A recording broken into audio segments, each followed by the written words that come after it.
Former Vice President Mike Pence visited Wofford College tonight. As part of the HIP lecture series, he spoke about a number of topics. That includes what he expects from the next generation. 7 News' Alessandra Young was there.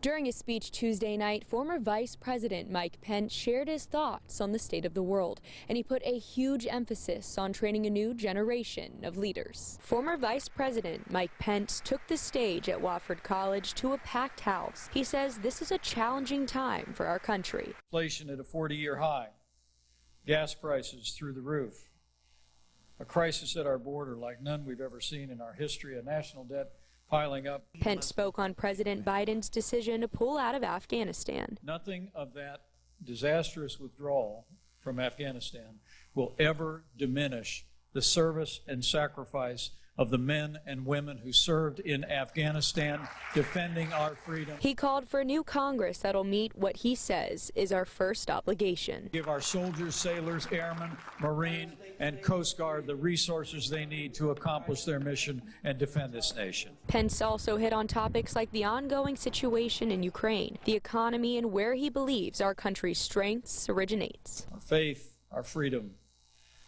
and our vast natural resources. And how people shouldn't only think about the next election, but the next generation. I want to challenge you to make a lifelong commitment to become men and women of integrity.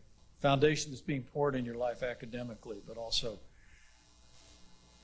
the obligation that you have to give back. Current and former students who attended say they learned a lot. It was cool to hear him say his challenges for us and what he thought and what he did during the White House time. The political situation in the U.S. is kind of tense right now, and it seems like there's certain politicians that kind of have their finger on maybe what's going on or some of the key issues that might be coming up with the midterms, and I thought Mike Pence would be a good person to listen to. They also held a question and answer portion at the end where students were able to ask the former vice president questions. In Spartanburg County, Alessandra Young, 7 News. And tomorrow, Democratic gubernatorial nominee Joe Cunningham will speak at Wofford from noon to 1.